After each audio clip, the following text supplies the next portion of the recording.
Hello and welcome to another episode of Eat, Smoke, Drink. Ooh, it's a little chilly today. The sun's not quite out. It's a bit cloudy. Beautiful day though. No rain, no thunderstorm. And of course it is a beautiful day when you are about to sip on a 43-year-old whiskey. So, Cadenhead used to be one of my favorite bottlers until they stopped bottling their cask strength and single barrel range, and they stuck to their 43% regardless of age, and usually young whiskey releases as well. Frankly, that was pretty shit. A lot of people in the whiskey community are bitching about it, but when you're targeting the mass market, Asia,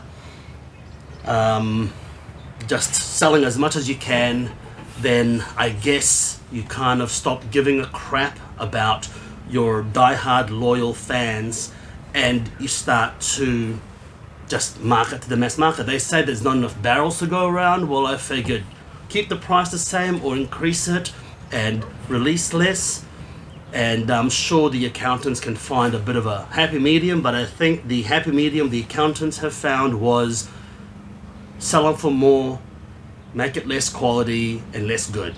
Anyway, bitching done. Forgot a trigger warning, but I don't care. If you can find the 175th anniversary, if you can find the green bottles, the black bottles, and the single barrels of Cadenhead, there's usually a lot of gems in there. But this one is a 43-year-old, 43.2%. 43.2%. Glen is usually a distillery that one would associate with the word boring as shit. It is boring, usually, Glen. I'm not going to lie to you. So I don't know how this one's going to sip. You're probably thinking, why do I have it in a sample bottle? Look, when we finish with our tastings, and we only have a little bit left, the best thing to do is put it in a sample bottle, as little air as possible, airtight, to preserve the life of the whiskey. If you've got a whiskey bottle, if you've got a whiskey collection in your wall and you think it's all cool having that much whiskey in it, after 2 or 3 weeks that whiskey has turned to shit. Okay, you might as well throw it out. It's like it's going to deliver nothing for you. And you might disagree with that, but this is not a debate. I'm telling you facts, and facts don't care about your feelings, brother or sister. Let's get nosing.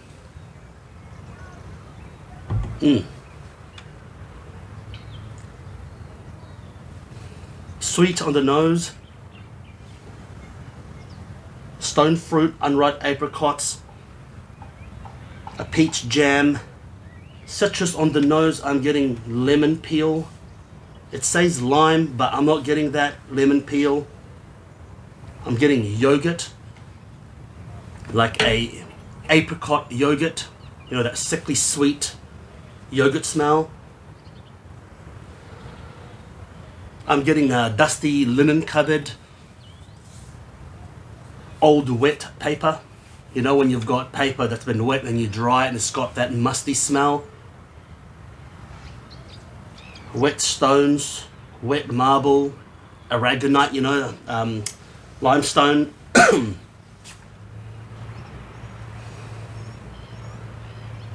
I'm getting a woodiness to it I can't put my finger on. I'll come back to it.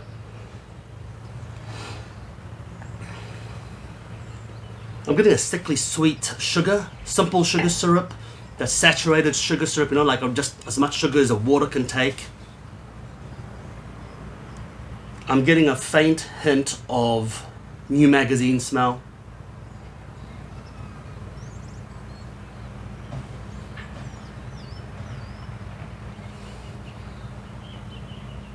Slightly floral smell. I can't quite put my finger on it. Maybe jasmine flowers or freesia, maybe.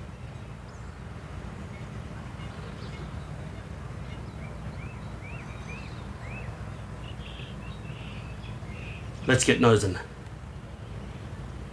An oil. I'm getting an oil or a resin. I can't put my finger on it. I don't know what it is, but an oil or a resin.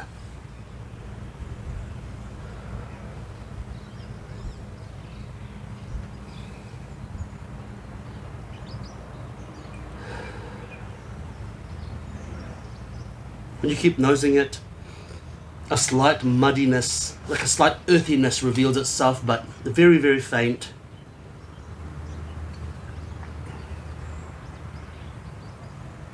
And a humidor cedar, like a cedar in a humidor, you know, like that. Not the tobacco in there, a fresh humidor, never had tobacco, that cedar.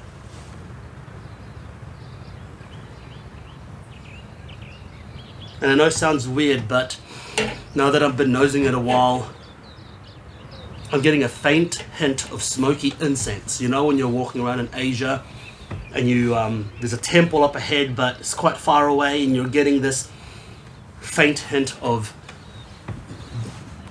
Buddha temple incense. Let's get sipping. Pleasant nose.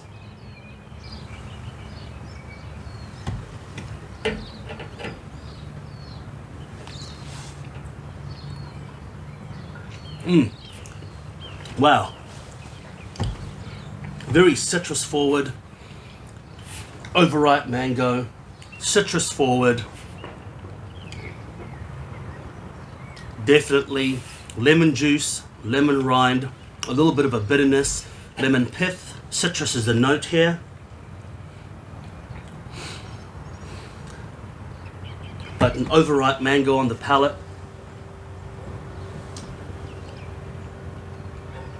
Sweet and sour, delicious. Wow, very mellow, very soft. The 43.2% is definitely very mellow. I'm getting sickly coconut. I'm getting sickly sweetness to it. Very, very sugary. A slight floral note. That must be from the bourbon hoggy.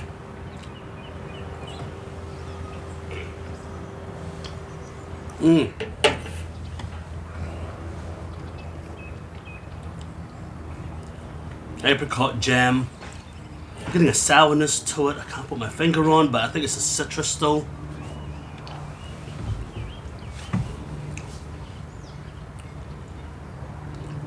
Definitely this resiny flavor. I'm thinking pine resin. Definitely still that new magazine ink smell, that printed paper.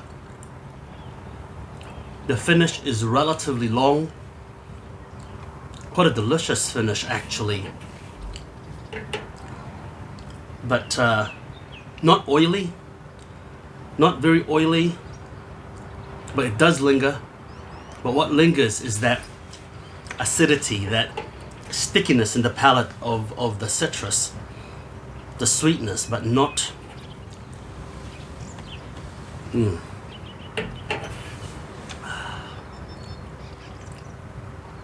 Oh man, that is a... Look, that is a pleasure. That is a real treat. This is the kind of bottle you can sit on all night. I'd pair it with a mellow cigar, a very, very mellow cigar. Something like the Undercrown Shade, or something super mellow. Because it's quite subtle, and anything more than that will drown the flavor. In fact, I would even say don't have it with any cigars, just have it by itself or with some nice chocolate. Absolutely phenomenal. Absolutely phenomenal. Such a pleasure to drink. Is it challenging? Not at all. Is it smooth? Not quite. It's somewhere in the middle. Look, is it something that I would haul myself out for? I'm not sure. I'm not sure if I would.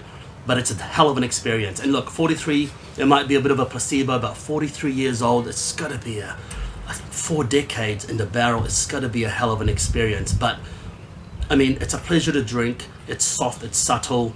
Each sip reveals a little bit more. If I was to have this, I'm sure I will have more that'll come out, but I won't. I'll save it for another time.